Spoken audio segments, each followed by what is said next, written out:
নমস্কার। আবৃত্তি করছি বিশ্বকবি রবীন্দ্রনাথ ঠাকুরের লেখা কবিতা মাকাল।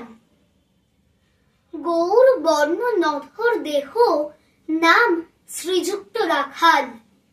জন্ম তাহার হয়েছিল সেই যে বছর আকাল। গুরুমশাই বলেন তারে বুদ্ধি জেনে একেবারে। দ্বিতীয় ভাগ করতে সারা 6 মাস ধরে নাকাল। রেগে মেগে বলেন বাঁদর, নাম দিনু তোর মাকাল।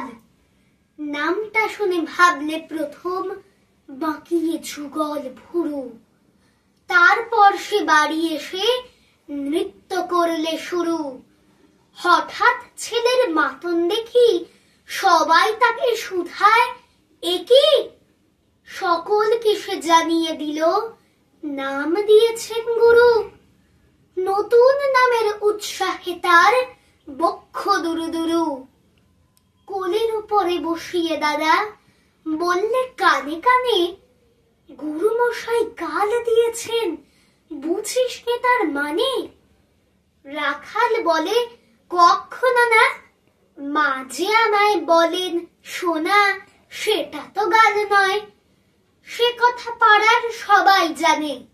আচ্ছা, তোমায় দেখিয়ে দেব, চলো তো ওইখানে। টেনে নিয়ে গেল তাকে পুকুর পাড়ের কাছে। বেড়ার ওপরে লতায় যেথা মাকাল ফলে আছে। বললে দাদা সত্যি বলো, সোনার চেয়ে মন্দ হলো?